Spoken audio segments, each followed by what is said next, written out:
Also on the 19th, we have Ozam, and this plays 2 to 7 players and takes about 3 to 30 minutes to play. And this is actually a collection of 5 different card games that use 2 decks of cards. There's the Moon deck and the Sun deck. One deck of cards is going to have a picture of cute little animals on it, while the other one is going to have the words that match that image.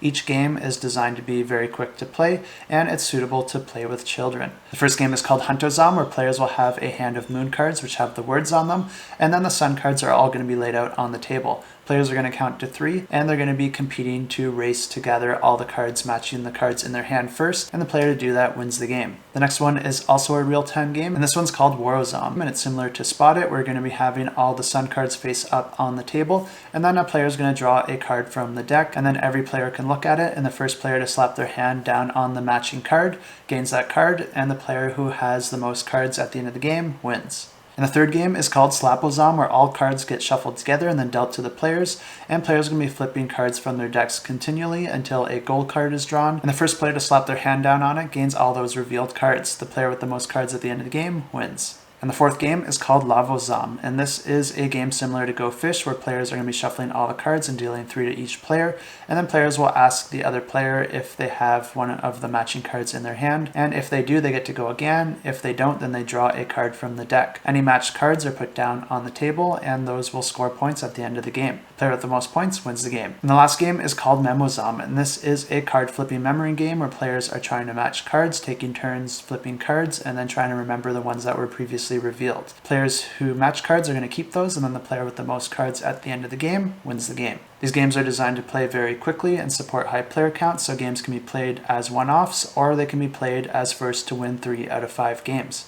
And they're also offering a very generous 60% off the price of the game for anyone that subscribes ahead of time. So if this seems like a game that you'd like to play with your family, definitely go ahead and subscribe and get that 60% off once the campaign launches.